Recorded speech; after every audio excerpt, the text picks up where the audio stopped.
Hello and welcome to this tutorial from learnwithvisionarydesign.com. In this tutorial, you're going to learn two ways to create long shadows in Adobe After Effects. Long shadows are very common in flat design and motion graphics. So I hope you enjoy this tutorial. The first method that we're going to use to create a long shadow is by creating a repeater. We're going to create a composition. Let's name it Long Shadow 1. A duration of 4 seconds is enough, and I've chosen a dark background. Let's choose the type tool and type Long Shadow.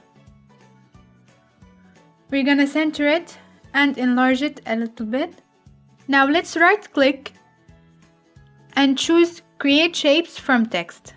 We're gonna delete the text layer because we won't use it, and duplicate the outline layer. We'll name the one on top Long Shadow Front and the one in the bottom Long Shadow Shadow. This will be the shadow of our text. Let's group these so it's shorter to look at. Let's add a repeater.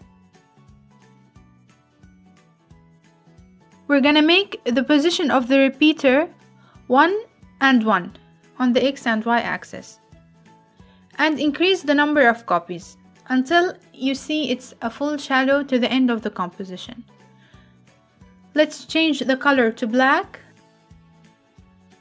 and bring up the opacity property by clicking T on your keyboard and decrease it to 20. So now you have the long shadow. You can also change the direction of the long shadow by changing the position of the repeater. Making the position -1 to 1 will make it this way, -1 to -1, it's upper shadow, and 1 to -1. You can choose whatever you want. Let's keep it to 1 by 1 or -1 by 1. Now we're going to use the second method, which is using effects and presets. Let's create a new composition. We'll name it Long Shadow 2 and keep it with the same background.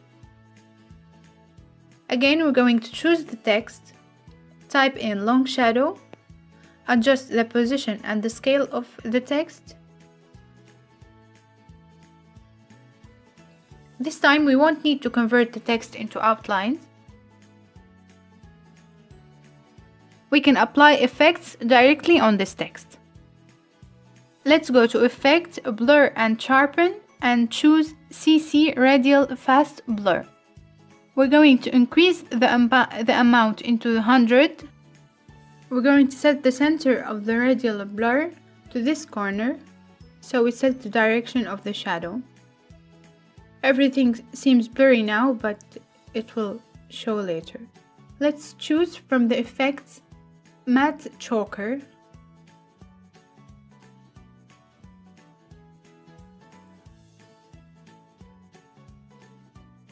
And set all the softness to 0.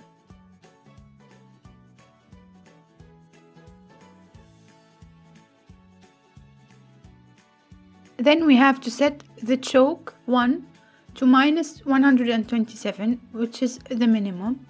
And then we're going to add a fill effect. Let's choose the color black and decrease the opacity to 20. Now let's choose the composite effect, CC Composite, and uncheck the RGB only option. This is to make the effects composite behind the main layer, so it appears and the shadow appears separately, all in one layer. So here we go, this is the second method of creating long shadows. We're going to see now that the difference between this method and the one before it is that this method has more flexibility regarding animating the text. I'm going to show you what this means. Let's go to Animate, Add Scale, and set a keyframe. The next keyframe will be 100 and the first one will be 0. We can see here that the shadow animates with the letters. Whereas in the first method,